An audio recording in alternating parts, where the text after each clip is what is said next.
Welcome to episode 62 of Silver Lining for Learning. Very excited to have actually a whole series of 3 episodes coming up dealing broadly around issues of creativity, play, and self-directed learning. Education is always about the future, and the future is always unpredictable. So creativity has to become an important part of it. And I think this series started with the pandemic when the pandemic began, and we've been going strong now for a year and more than a year actually. But I think some of these conversations really have focused on creativity. But I think this is the first set of 3 episodes we're going to sort of dive deeper into this. And one of the things when we think about creativity, and which is I think relevant to this episode, is that typically creativity has been seen as being the individual lone genius. It's a cognitive, it's in one person's head.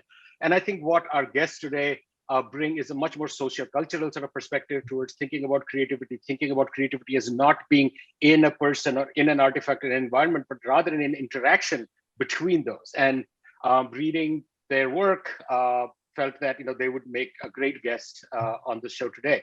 So without further ado, let me just introduce Vlad Glaveanu, who is associate professor and head of department of psychology at Webster. He's also at the University of Bergen, runs a couple of centers and does some very interesting work around. In fact, I think one of your papers around those 5 A's of creativity I found is one of the most insightful pieces I've read in a long time around creativity. And with him is Edward Clapp, who is a principal investigator at Project Zero. And I think the work that Vlad and Edward do, they have collaborated together, but I think they really complement each other very well. So I'm looking forward to this discussion where we will talk about participatory creativity and how it connects to broader educational practice and what it means for teachers and educators and curriculum designers, so on and so forth. And Vlad, before I have you start, I must say that people should go and find out about this conference that you just ran this past week. But I can't even imagine how you pulled it off. 24 hours nonstop of presentations, starting at midnight and ending the next day at midnight. Right. But so welcome to the show. And Vlad, if you tell us a little bit let's start with you. Tell us a little bit about yourself and broadly help us understand the sociocultural perspective. Excellent. Thank you so much for the invitation. So what I do is 24-hour conferences. No, hopefully more than that. But yes, we had this original idea then that we might just do again. So I'm coming from Romania originally. That's an important piece of information because the way I entered the sociocultural approach was through my PhD in London. And I studied something that I still call to this day my romantic PhD. I was in a social science institution at the LSE, and people around me were studying, HIV, AIDS, and stigma in Africa. I mean, super important topics. Not that creativity is not important by any measure, but I was studying Easter egg decoration practices back in Romania. So that is my romantic topic in many ways. For me, what that brought is an understanding of creativity, exactly as you said, Punya, is much more than just what one individual does. So for me, it was always important to see the connections between creativity and a community and a material setting and a culture and a tradition. So my work started by basically trying to break down a little bit or challenge some of the big dichotomies in the field, creativity and tradition, the role of repetition and habits and materials. This has always been important. So the sociocultural approach, I have 2 words. Basically, one of my preferred ways of referring to this participatory framework is distributed creativity, and this builds on distributed cognition and other approaches as well. And basically what I'm very keen to look at always is the social, the material, and the temporal distribution of creativity. So I'm always asking questions like, okay, who is the creator, but who's the audience? And how is the audience creative, in their own right? What are the materials being used and how? And is there any kind of material agency? We might unpack further that notion, but how do materials come into the creative process? How do they sometimes lead creativity? And finally, how does it develop? And just to wrap up by saying something about my PhD viva, I was asked, when I was talking about Easter egg decoration, I remember very clearly this question: when does the creative process in Easter egg painting start? Is it the moment you pick up an egg and start painting? Is it before when you thought of it? Is it before when you had years of practice? So that is an interesting question for me because it tells us about how we should zoom in and zoom out from the creative process. So yeah, that's my short intro. Thank you, Vlad. A lot there that I think we can unpack for a while. But before that, Edward, on to you. Tell us a little bit about yourself and this intersection of participatory creativity and the work that you do in the space, in the maker space, as well as with practitioners and teachers and so on. Great, great. And thank you for the invitation. It's wonderful to be part of this conversation and great to be in dialogue with Vlad. It's always fruitful when he and I get together and have a chance to chat. So I'm excited to be here. So hello, universe. My name is Edward, and I'm a principal investigator and a researcher at Project Zero, which is a research center at the Harvard Graduate School of Education in Cambridge, Massachusetts. I'm not coming from Romania. I'm coming from Long Island, New York. And if you want, I'll let my accent twing out, but I'll try to temper it for now.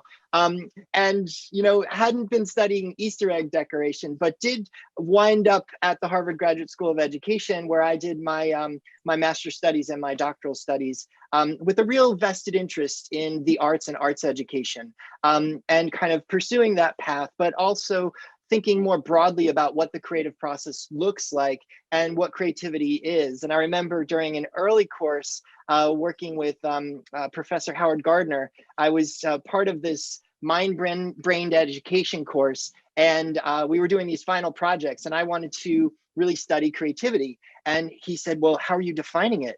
And I said, oh, I don't know. No one's ever asked me that before. So that brought me on this really exciting journey, which started in Cambridge, but then brought me to back to New York, where I work with my colleague, Michael Hansen at Teachers College. And the seeds of the participatory framing for creativity, from my perspective and the work that I've done with colleagues over the year, really came from that place. So the work that I do, the way that I kind of approach a participatory reframing of creativity is to move the locus of creativity outside the skulls and skins of people. So move away from this traditional individual-based approach to creativity, and then put the locus of creativity someplace else. It has to go someplace. So the way that I talk about that is that individuals aren't creative. No individuals are creative, even kids aren't creative, and that's controversial to say in a school, but no one is creative. Instead, ideas are creative. And if we move creativity from the skulls and skin of people and put it in more of a social space around creative ideas, then many people have the opportunity to participate in the development of those creative ideas. So it's not looking narrowly at creativity as a certain set of cognitive performances, but instead looking at creativity as a participatory process where many people can contribute to the development of creative ideas as they bring their own skills, their own talents, expertise, their background, and cultural perspectives. So it intends to be a more democratic reframing of an approach to creativity. There's a few things that are elemental to this approach. One is the idea of socially distributed idea development. So ideas wend their way in the world and they develop socially. The other one is a notion that we call biography of an idea. So instead of studying the background or biography or history of a supposedly creative individual, instead, what if we studied the artifact or the product that that person might be most known for? And if we tell the biography of that idea, we'll see that many people contributed to those products along the way, to those ideas along the way. So we unveil the many different approaches to creativity or the many different contributions that have been made. Then there's this really heavy focus on the importance of role, that many people play different roles when they participate in creativity, but those roles are neither unidimensional or static, they're dynamic. And that kind of, from an educational perspective, connects to something I call a profile of participation. What are the many ways that young people can participate in creativity, not narrowly defining somebody as participating in one single way? So yeah, that's me and my approach. Thank you, Edward. And I think, again, lots to unpack over there. But I want to go to a question that Chris asked, which I think was asked to you by Howard Gardner, which is, when we think about creativity in this distributed way, I think a fundamental challenge then comes is like, how do we define what it is? Because I mean, even though creativity is hard to define as a field, we have sort of come to think of it as something that's novel, that's useful or effective, and usually it's a cluster of ideas that way. But when we see this way of thinking about creativity, maybe each of you can talk a little bit about how you define that construct now that we have spread it outside of the skulls and skins, right? What happens then? How do we know it? Right. Would you like me to take this first, Edward? Go for it, Vlad. Punya, thanks. So it's a very good question, and this is a question I come up against, but in a beautiful way, every time, because people ask me, if everything can be creative, then why do we use the word creativity? And indeed, I build on this very pragmatist philosophical background, and then there have been pragmatist works like the one by Joas on human action as intrinsically creative, that at some level you can recognize a creative quality to being in the world as a human being, or being in the world, if you want, right? So that is one level of it. But for practical reasons, yes, we need to draw some lines and distinctions. And very recently, just to give you an example of how we can reframe it, together with Ron Baguetto, our mutual friend and colleague, we talked about, so picking up on this traditional definition of creativity by Stein, and also commented on by Mark Runko and others, originality, novelty, and then usefulness, and so on, a very product-based definition. We thought, how about if we rephrased it as creative experience? And I think here, I'm just like Edward, we're looking for those concepts that are more relational in nature. It's not just one individual and one person. So experience, and again, in a very pragmatist, Dewey-like way, it's something that happens at the encounter between person and world, person and materials, self and other, and so on. So we thought about 4 principles, Ron and I, let's see if I can remember them: open-endedness, non-linearity, pluriperspectivism, and future orientation, that could describe what we call a creative experience. So the qualities of kind of being in the world in a way that invites emergence and novelty. So I think there are many ways to reframe it. And I think what we need to do, as Edward also mentioned, by focusing on ideas and focusing on ecologies and trajectories, we need a new vocabulary for these kind of things. We need concepts that cut across the usual divides. So that's my first idea on it. Edward? Yeah, I'll follow up on that. I really appreciate Vlad's answer, and I appreciate the question from Punya and from Chris. I'll pick up on that last piece that Vlad mentioned about we do need more concept. We need different concepts, and we do need different language for what we're talking about. The old language of creativity might not necessarily fit what we're discussing today. Innovation might not be a great fit. Invention might not be a great fit, but they're the words that we use for now. From my perspective, I see creativity as existing across the broad spectrum of the little c to big C debate. So creativity can live within any of those spaces and anywhere in between. Also, I see, like Vlad said, the importance of putting a barrier around what we're looking at. So creativity exists within systems, but it's not useful to say everything is connected to everything. You have to put a barrier around the system that you're looking at in order to understand where that creativity is taking shape. So within a given system, and that could be a particular classroom, it could be a whole domain of practice, it could be an artist's studio, what novelty and utility is coming out of the development of ideas. Always understanding that whether at the whatever end of the big C, little c spectrum we're talking about, creativity is always a socially distributed process.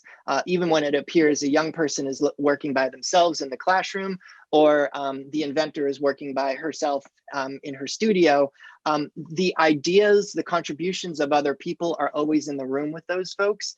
And something I've learned from early writing that Vlad did, even the tools and technologies used by people have been invented by others. So to say that a given product or a given concept or a given invention is solely the province of a single individual is inherently false. And the more that we can see the distributed nature of idea development, the more that we can see the roles for different people to participate in creativity, especially young people or adults who might not have otherwise identified as being creative.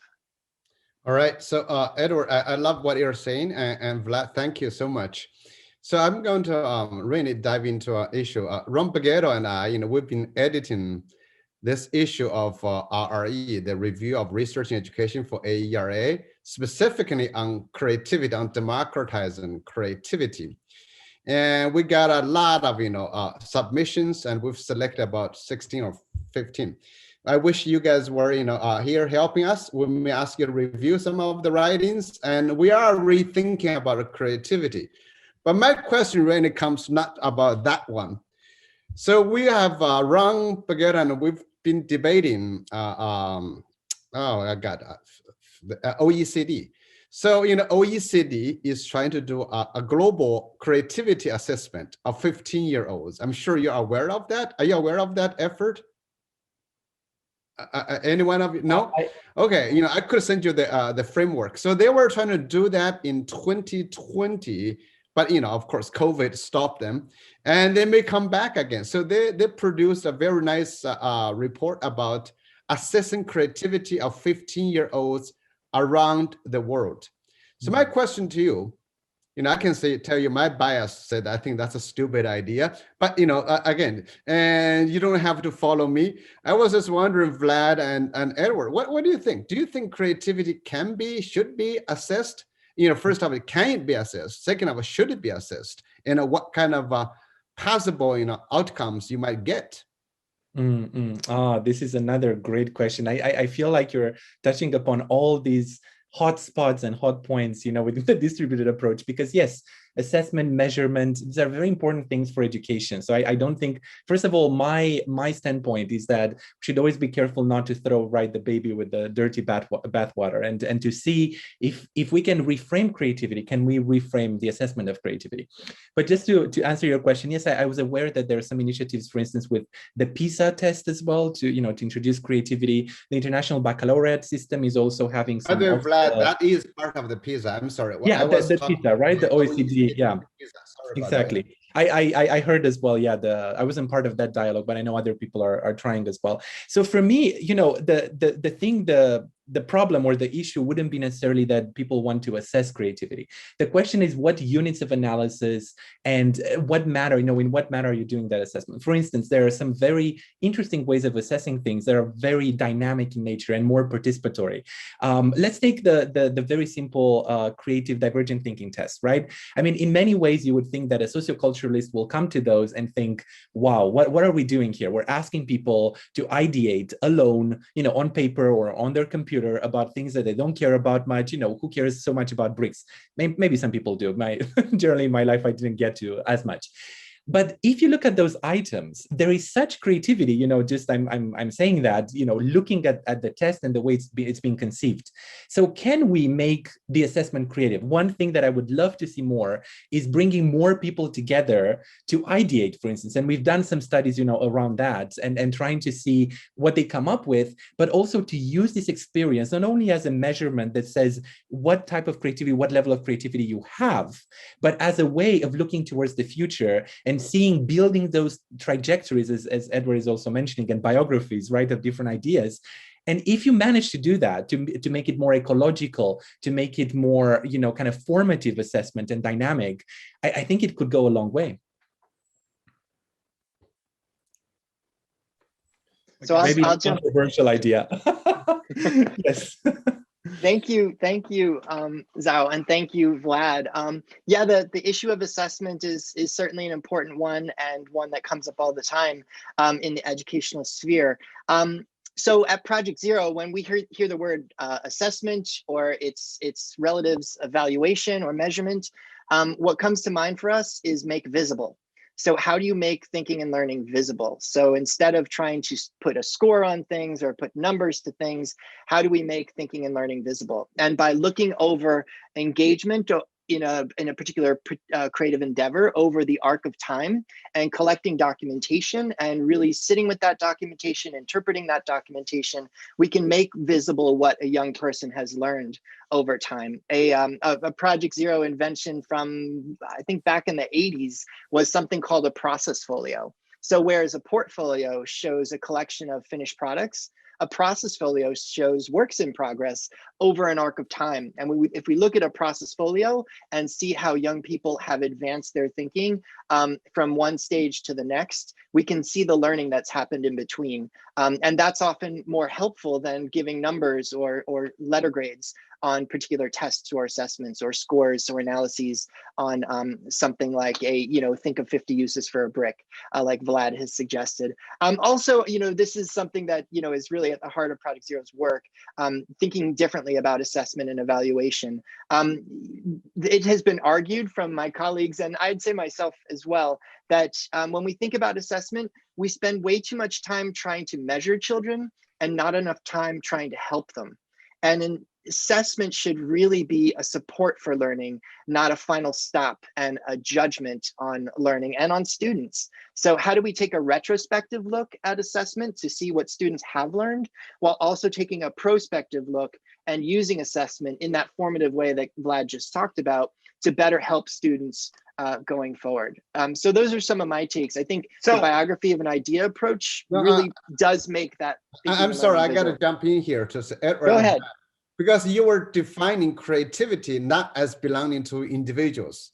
So that's why I said, so, but this assessment assigns creativity back to the individual. So I was wondering, how do you explain that piece? I got it. Excellent. Wonderful, wonderful question there. So when we're making creativity visible, we're also telling the biography of idea development and seeing the different roles that different actors have played along the way. And those actors could be a group of students, it could be community members, it could be memes found online, it could be any number of things. It could be, you know, a tool or a utensil within a particular classroom or studio. So we're really kind of pointing out the different players in the creative process, and then seeing the roles that those different individuals have played in that process. And part of the way that the individual is part of the system is by what I call making a profile of participation. So really seeing the different ways that a young person has participated in a creative project. That could be I'm gonna push a little bit on this, right? So because, and I'm just following up on Zhao's comment there. Sure. Sorry, Kurt, I know you have thoughts, but let me just finish this thing. Not finish, but you know, push a little bit. So here's the thing. I mean, foundationally, if you think about what PISA is trying to do or what these tests are trying to do, they are trying to compare across nations, across kids, across systems. And to me, I'm completely on board with Edward, what you and Vlad are saying. What I'm suggesting though is that and I think maybe Zhao is going the same way, which is that it's fundamentally misguided. If we think that creativity or any learning for that matter is deeply contextual, it is situated, it is distributed, blah, blah, blah, we buy into all of that. That I think foundationally calls into question the whole agenda of testing and measuring and putting some countries or systems above the other as being more creative or less creative. I think that is possibly where Zhao is coming from. And I wonder what your thoughts are on the overall agenda. I mean, you know, yes, I agree that if I am an educator in a school, I need to be looking at a much richer, you know, performances of understanding, evidence of learn, you know, growth and all of that. But how does that work with this broader agenda, which is much more sort of this competitive, you know, neoliberal, whatever phrase you want to add to it, right? I wonder what you think. I just want to add one thing. If you have assessment, you know, like creativity assessment, whatever you call that, in essence, you will say India ranks number 10, China ranks number 9, and Japan is the most creative country. I mean, how can you say that? So that's what I think. Thanks, Pony. Yeah. No, absolutely. Can I, or do you want to take it, Edward? You go ahead, and I have kind of 2 points of entry. But go ahead. No, it is very stimulating. So absolutely, I take the point. I would never endorse these kind of reified measurements that put individual scores and aggregate them. You know, this logic is completely alien, I think, to what we're trying to study here. At the same time, I kind of told you all that I'm a pragmatist. So in that spirit, I am eager to see value and practical value in different things we're trying to do. So for me, just to come back not to the measurement now, but to people who use divergent thinking tests, because you might wonder, okay, but Vlad now is saying, forget about the break, forget about all divergent thinking tests. I'm not actually saying that. I'm not a proponent of that. I think we need to first of all to be much more reflective of what we study, but also to be much more accurate in what we report we studied. So I personally, I have one of my kind of challenges to a lot of colleagues when I read papers around creativity is that they reduce it to divergent thinking and they measure it in a specific way, but that never gets translated back into the reporting. And people say, well, this is creativity. We measured it. This is it. We found found and compared. And I feel that if we're more honest with our methodologies, even if they have flaws, because they will always have some flaws. And as I said, there is an intrinsic tension between the logic of measurement and comparing and the open-endedness of creativity, that you have to deal with that. So as long as we contextualize and we understand the limits of what we do, I think we'll already be on a safer ground there. So yeah, that's I think my first point. I had a second point. I think I'm going to let Edward talk because I lost it for a moment. Okay, you'll pick it back up, and now you put me under pressure because I said I had 2 points, and I'm surely going to forget mine, and you can pick it up. But so my first point, I want to respond to a comment earlier, or a provocation earlier about the individual within the group. And from the perspective of myself and my colleagues, a big misconception about participatory creativity that we often hear is that it's not about individuals. And that is entirely wrong. It's a stance against individualism, but not a stance against individuals. Individuals play important key roles within a participatory approach to creativity, and those individuals have different profiles of participation. There's no one way to label what participation in creativity looks like. It's broadly open to how young people and adults want to engage in the process of idea development. So it really favors individual participation and individual contributions, but it doesn't favor an individualistic approach that celebrates or narrowly measures one type of cognitive capacity, which in turn will alienate others. And to get to the other, so I did remember my second point. So to get to the other piece about, well, why would we even do this? So I might take a more radical stance than Vlad, correct me if I'm wrong, and I might say any type of creativity test that's individually based is inherently going to choose to study a certain type of probably cognitive capacity. And in doing that, anyone who doesn't have that capacity or doesn't excel in that matter will be alienated from that process. And that sets us up as educators and administrators to say some kids are more creative than others, which is a terrible thing to do in school, or worse, to say that some kids are creative and other kids are not. And that could lead to really dangerous approaches to tracking that will follow young people for the rest of their lives. It could really lead to really dangerous approaches to how young people see themselves as creative agents or not in the world. So I do take a pretty strong stance against creativity tests. Right. And I want to underscore that other point.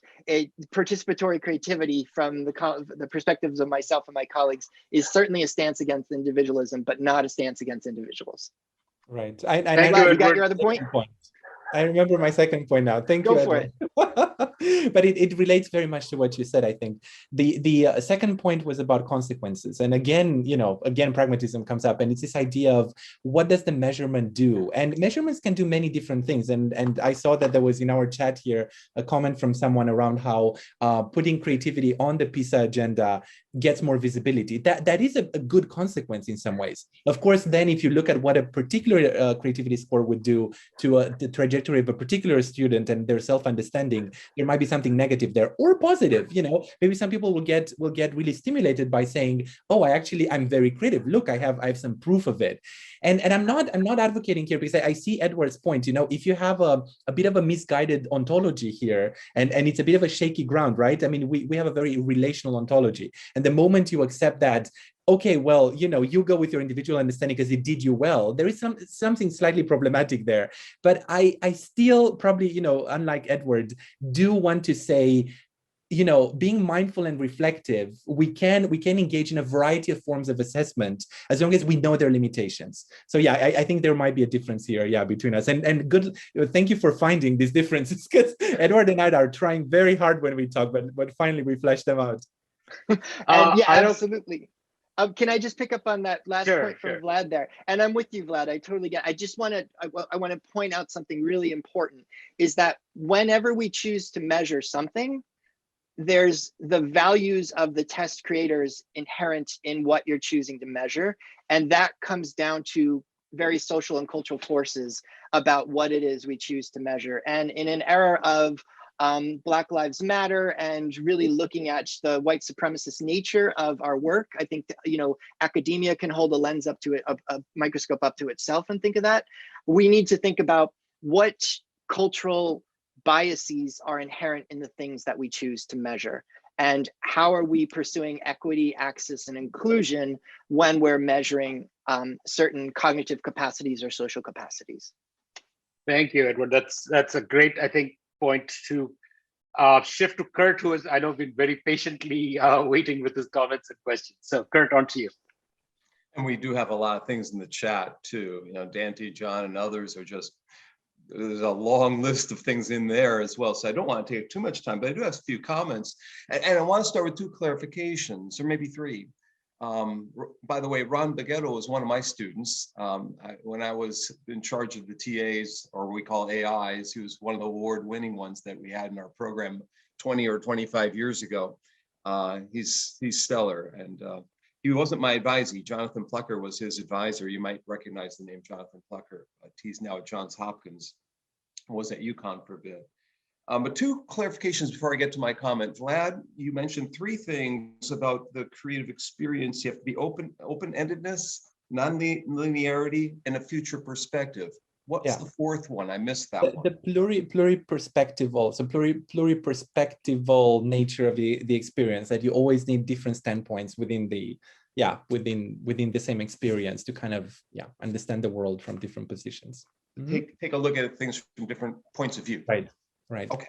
So the second clarification for you, Vlad, is you have a new book, 2021.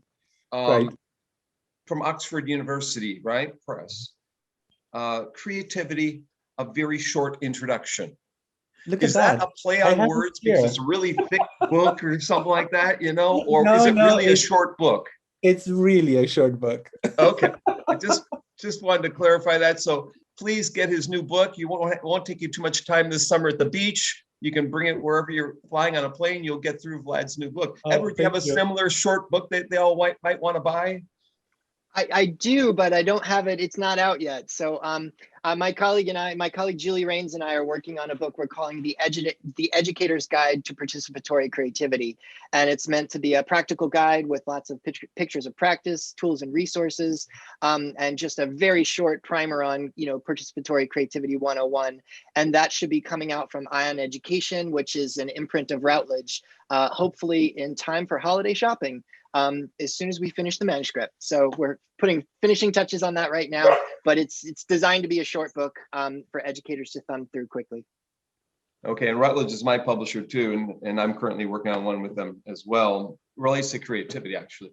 But my journey back in the business world was someone who was quite bored with things, and creativity opened up new doors. I am taking correspondence and television courses with the University of Wisconsin on creativity, critical thinking, gifted and talentedness, and all sorts of things. So they kind of had a specialization within ed psych in the area, and they had a master's degree in gifted and talented and so forth. And it opened my eyes, and I was able to escape the cube farms of Milwaukee through those classes and qualify for grad school, because I didn't have any psychology as an undergraduate, or not much. So my advisor wrote the book Creativity is Forever.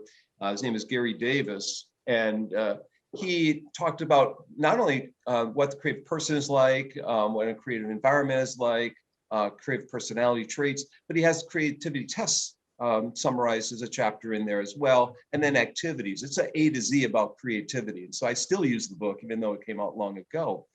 And in my master's thesis, I tried to get kids in computer camps in Wisconsin to become more creative, in a week or 2 or 3, using divergent thinking software and convergent thinking software, trying to get them to think more critically.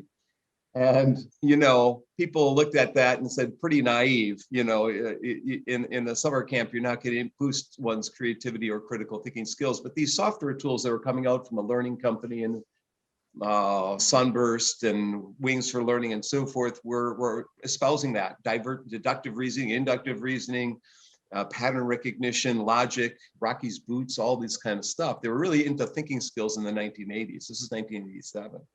So then, you tell me I was naive, and so I got even more naive with my dissertation and tried to create computer prompts in writing. We create a set of prompts within WordPerfect, trying to get kids to think more creatively and using the Torrance test to measure that, and then another set of prompts for critical thinking, and use the Cornell tests of critical thinking for all that. But we didn't do, but we developed a keystroke mapping program that let us replay papers over time, and which leads to my question. Kids would type things in, their writing, and they would come back the next week and totally eliminate and erase it and start new. So my question is, does creativity do you have to produce something to be creative? Which you kind of alluded to earlier. Can your thoughts be creative, or does it have to be operationalized? Does it, in the business world, does it have to be a product, a good that's marketed in the real world? Is that our definition of what creativity is, or can it be our processes, our thinking leading up to that, as Edward pointed out? And so maybe this is a question first for Edward, and I'll let Vlad answer, because Edward's talking about this the most. Were these kids who are producing this writing and backtracked over the whole thing, and their final paper didn't include any of that? Were they creative in that process? Right.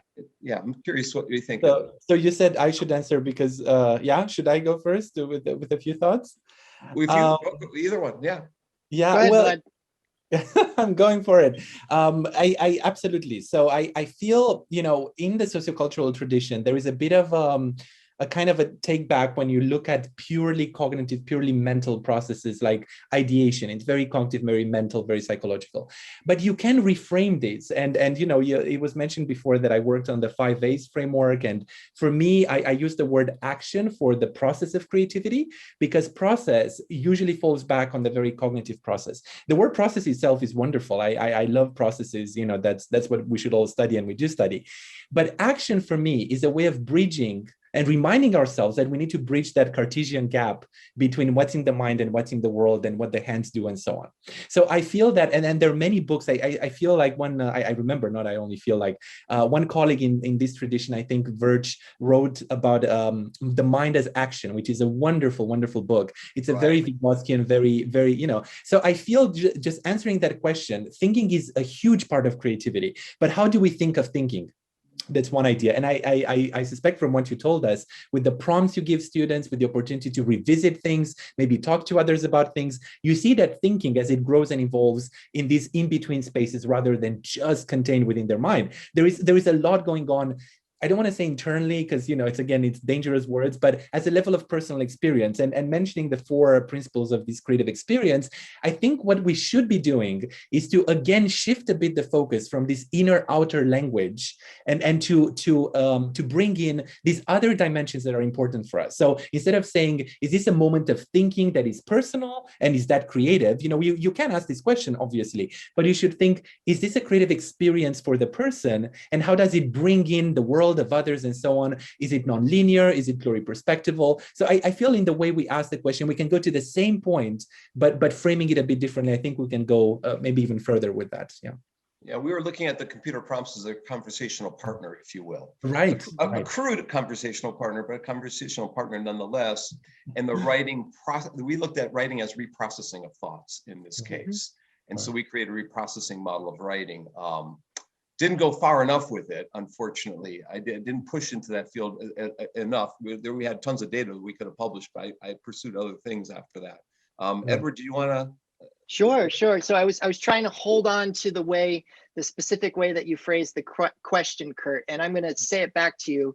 I think you said, was that, you kind of mentioned the scenario, you said, was that student creative when they engaged in that process, or something to that effect? Yeah. So my answer to that would be no, because I don't have a possessive view of creativity. So that student wasn't creative because no one's creative. Ideas are creative.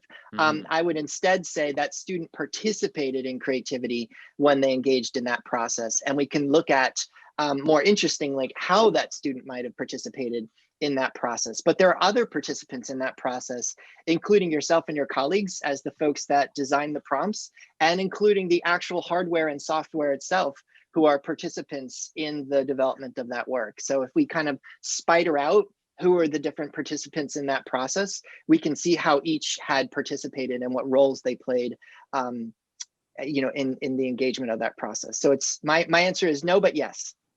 So okay, this is It's quite exciting. I can't believe time flies by so fast.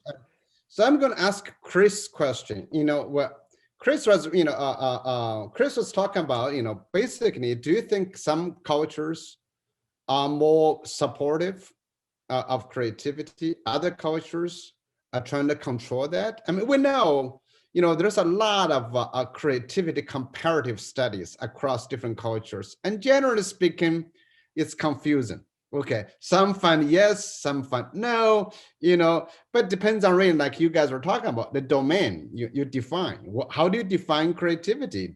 Depends on the test. If you use divergent thinking test, perhaps Americans are more crazy, but Americans don't take tests seriously, so they won't do very well. So we have those things. However, we do see cultures have different values. I mean, that's, by the way, I've been arguing that education is a value-driven business. Not all schooling have the same values. So I just want to get, Edward and Vlad, you're thinking about this. Vlad, you're in Europe. It's still kind of Western, but here Punya comes from India. I'm originally from China, so we're ready to argue with you on any kind of situation. We represent the Orient. Okay, but anyway, I want to hear from you guys. What do you think about? Right. I'll jump in. I'll jump in first in this one, Vlad. So I've had the privilege through my work with Project Zero to work with teacher colleagues on 5 different continents in many different cultural contexts. So I've seen many different cultural perspectives. I think the nature of the question is dangerous in itself. Why would we try to evaluate one culture for creativity against the other? And it's also important to remember, kind of touching on what I said earlier, the word evaluate, the root word in that is value. And we have to think of what values are being brought to the evaluation of creativity. And if we're bringing the values of one culture to measure another, that's inherently flawed. So I would hesitate to even kind of try to answer the question if one culture is more creative than the other. Because like you said, we have to define what creativity is, and we'd have to be really transparent about our positionality and all the biases and prejudices that we bring to how we're evaluating creativity. Yeah, I think it's a challenging question to ask. I think it's an important question, but it's a challenging question to ask. And it's important to be thoughtful about how to even go about that. But why to even bother doing that? Why do we need to bother to rank one culture as being more creative than the other? I think that sets us up. I don't think it's about ranking. I don't think the foundation of the question is not so much about ranking. It goes both ways. Is one way is to say, okay, how do you define creativity? Then it's not, so when you are like representing Project Zero, for example, if you were, does Project Zero represent one type of education, one type of creativity, and try to impose upon 5 continents? For example, I'm just using that example. And rather than trying to bring the culture back, I'm also looking at, actually Vlad to say, look at the changes of nations over in Europe over the last 50 years. So the rise of cultures, the suppression of cultures. So what was really, I think the question from Chris is come out to say, is there a pure definition of creativity across different cultures? If there is one, how do cultures treat them? If there isn't one, maybe cultures have a different definition of creativity of their own in their own context. Vlad, I would love to hear from you. Oh, goodness. Yeah, no, very important and big questions. And I started my work and I framed it, in the title of my PhD, there is creativity and culture. And I have very interesting conversations with our colleague and friend, Michael Hansen as well, who actually is against the word culture. He told me that I shouldn't use it. I'm still using it. I'm very rebellious in that regard. But I think there is a big difference still, acknowledging that we speak from different places, me from Europe and you mostly from the US. I think in Europe, yeah, there is a different understanding of culture as a system rather than this cross-cultural understanding. That I think that's where the question started. I mean, that's one of the big differences between sociocultural and cross-cultural psychology. In cross-cultural, you can create these big buckets of culture in a way that you look at as rather cohesive, and then you can either compare, but not necessarily, as you said, you don't have to always rank and compare, but you definitely know this is a culture A, this is the culture B. In sociocultural psychology, we look at culture generally with like capital C, not small c. So small c culture is Romania, Switzerland, US, or I mean, what is the culture of the US, right? Just getting over there. Switzerland as well, it has, it has 4 languages, official languages. But in sociocultural psychology, we look at culture as this environment. Michael Cole had this beautiful idea of we're like fish in the water of culture. We don't even see it, you know? I mean, look at what we do right now. We're dressed, we speak a certain language, use technology. This is all so heavily cultural. So one thing I would bring to this discussion is to problematize not only how we define creativity, which is what Edward mentioned as well, but also how we define culture and what level we're looking at. So there is culture in the classroom. There is a microculture being built, or in the family home, or in the family space, in the public sphere. So just one idea there. The second one, and this is, I took a note because I wanted to remember that, we talked a little bit about assessment, and my view of assessment generally, and I keep telling this to people, you know, when I did the Easter egg study, which involves a lot of culture in a very traditional sense. I mean, crafts, tradition, communities are very cultural notions. I never measured Easter egg creativity. I mean, if you look at my PhD, as far as I remember it, I don't have a list of this was my most creative egg, you know, just behold, learn from it. That would have been an interesting project, I think.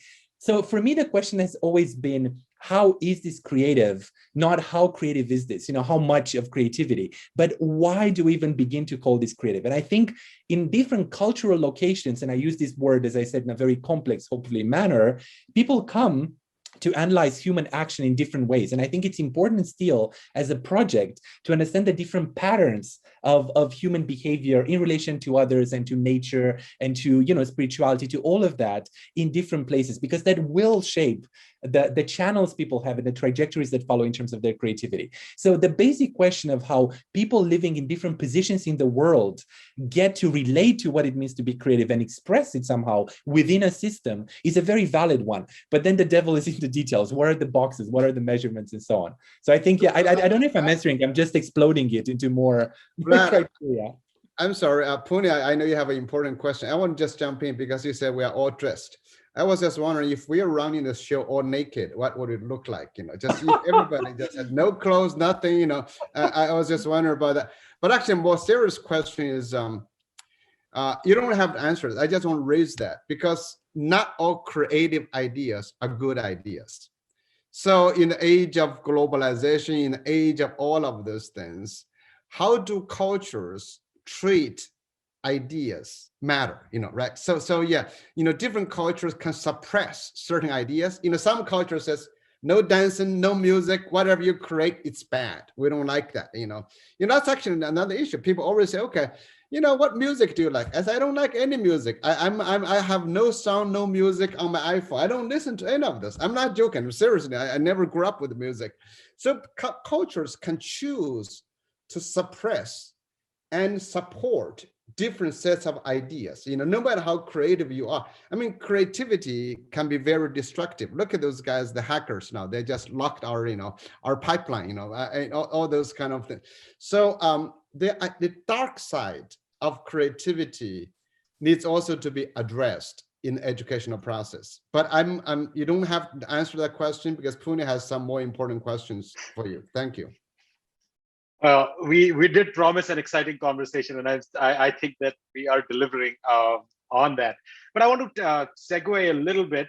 You know, one of the things that Vlad, you and Edward both talk about is that this idea of distributed creativity. You know, it's this, what I think Vlad, you said at the beginning: the social, the material, and the temporal. And in this, you know, when we started this, it was, you know, this called Silver Lining for Learning, partly because we said, okay, now in this time of global pandemic, where schools are shut down and everybody's gone onto Zoom or whatever that they're doing, that maybe there are things that we are learning from this which might be useful down the road. So so it's a two-part question. So one is this idea of what role these new technologies, whether it's social media and, you know, and that the participation that's happening at that level, again, for good and for bad.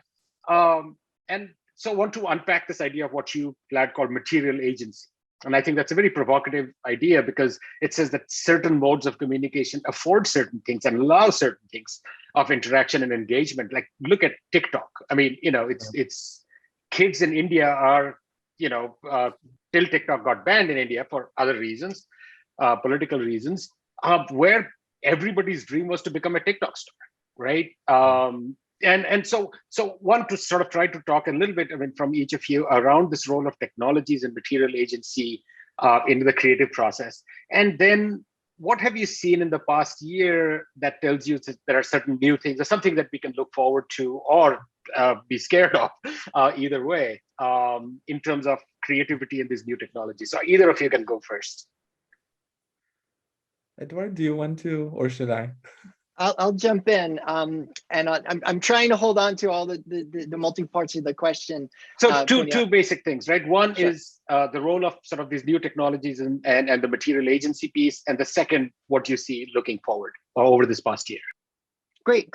So I'm working on one of my kind of manuscript projects I'm working on is this notion of something I'm calling future potential. So looking beyond our human potential and understanding that our future potential will require us to interact, or may require us to interact with non-human actors as we engage in innovation and invention. And those non-human actors have agency in the creative and inventive process. Just a kind of quick anecdote, the way that the book starts, as I'm writing it, is it starts with this illustration of my son just after he was born, and my wife got this contraption called this, I don't know what it was called, but it was an AI crib that knew when to rock the baby or something like that. And it starts out by saying, I never thought I would co-parent a child with a robot. And it's not co-parenting for me. It plays a specific role, and everything. But I think we're going to, participate in our future potential in ways that we will more often collaborate or participate with artificial intelligence and machines and robots and other technologies. But we can go old school on this, and it's not just new technologies that have agency in the creative process, but it could also be just kind of low tech or no tech tools. It could be language, it could be objects in nature, it could be obstacles, it could be natural disasters that play a role in the development of creative ideas and have agency in that process. I draw on my colleague, Michael Hansen and I, we draw on the work of Bruno Latour, who talked about this notion of actor network theory. And I think his book was called Reimagining the Social, where he, introduced or, expanded upon this. And when he talks about the social, he's not talking about the social interactions amongst people, like socializing.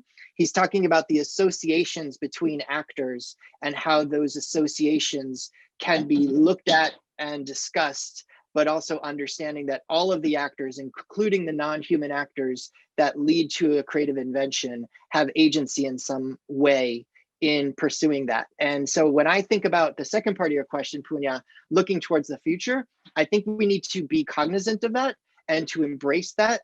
And by all means, highlight ethical activity, like how do we act ethically when we're engaging with non-human actors, and how do we maintain a sense of our humanity, or do we, as we pursue invention and innovation with non-human actors, especially technological or artificial intelligence varieties of non-human actors. Vlad, what do you think?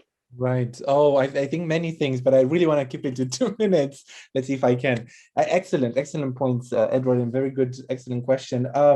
Just very briefly, to remind ourselves that all these technologies, we always use technologies. I mean, from the first, writing tools, that is a technology, first of all. So we shouldn't always be a presentist in the way in which we treat our time as completely different than anything that has ever happened historically. That's one point. But the second point is that, why do we talk about distributed creativity? It has to do so much with all of these technological advancements that connect people so much, right? I mean, we had all these paradigms of creativity that are more genius-based, med genius, med artist, the legacy of romanticism and so on and so forth, the inventor, enlightenment. So I think we need to just take a moment and recognize that the theories of creativity we use come out of this huge historical constellation of things that are happening. And technology and connectivity are definitely an important part. So just framing, why we even talk now about this topic. The second one, and it might be controversial, I love this idea of material agency, but I'm not a fan of considering materials as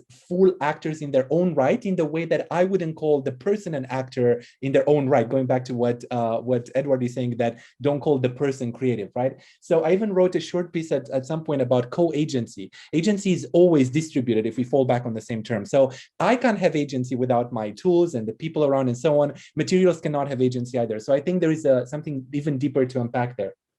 But third, and finally, to go to your point, Punya, about what we do on the internet, it's funny that during the pandemic, just before and during, I did two big projects with my wife, Constance de Saint Laurent, and a Romanian colleague from Columbia University, Ioana Literat also. So we worked on migration and Reddit comments around the refugee crisis, and it was ghastly to look at the type of comments and the type of hate, and not trying to engage with the perspective of the other happening online. And then with the pandemic, we looked at the creativity of understanding the pandemic and how people support each other and how they take political narratives and make something of them. So you really have the heights and the lows, if you want, of human experience and society on the internet. So I definitely am on board with not romanticizing it, for sure.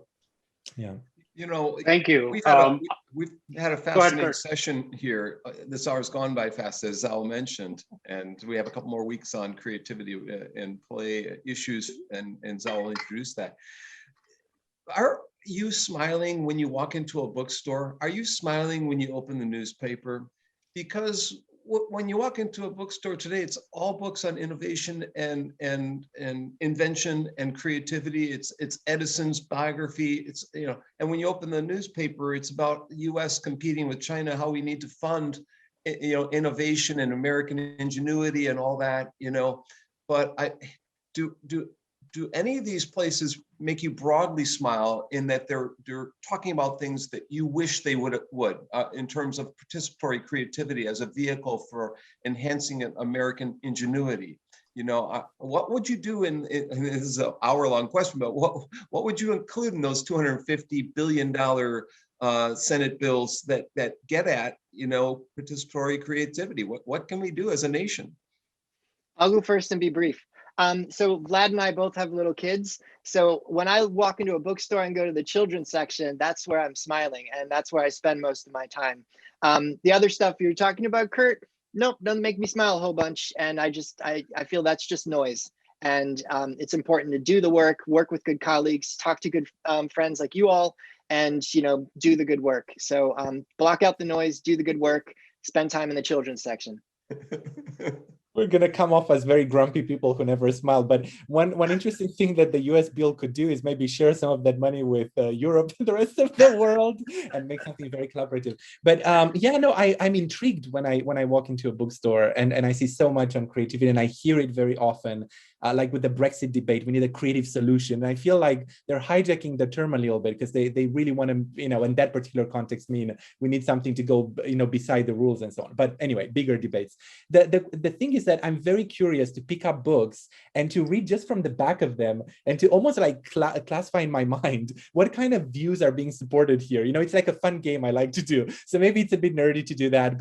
And then I'm thinking, what project does this book contribute to? I think as Edward mentioned, I really think we should, if we have a minute, end on this notion of ethics and creativity. We need to really think about the ethics of creativity and possibility. It's one of my new topics. This is really part of the urgent things we need to do for the future. And I would love to see more books on that. That's for sure. All right. Well, we are at 2 minutes from the end. I would just want to thank both of you for joining us today. This was a fabulous conversation. Really enjoyed it. And thank you again. I don't know if you have any last thoughts before Zhao introduces the next episode. I'm just grateful to be a part of the conversation and always appreciating my time with Vlad. So thank you, everybody. Same here. Thank you so much. Thank you. All right, Zhao. Well, I still want to have an argument with Edward and Vlad. This is a very call them back. And creativity is a topic. Perhaps next episode we can drop the word creativity. We saw a question come up to say, can schools kill creativity? So for our next episode, we have another one who spent some time at Harvard too. Pasi Sahlberg. Many of you may know this name. Pasi spends, he's a Finnish. His most famous book was The Finnish Lessons. Many of you may have heard. And he spent a few years at Harvard, and now he's at University of New South Wales in Sydney. We have invited him not really to talk about Finnish lessons. Finland is a good country, but I don't think it has best education. So you can take that to we can debate about that. But he's here because he co-wrote a book called Let Children Play. How can children play? I think that's a very interesting topic related to creativity. If you want creative kids, actually Edward says they don't exist, but anyway, creative kids don't exist. Just in case they do, and Pasi's book may help with us. And Pasi Sahlberg next week, and he brings Alex Harper, a teacher from New South Wales in Australia. And our next show is about play and play and play and creativity. And the time is going to be 5:30 Eastern time, our normal time. So thank you.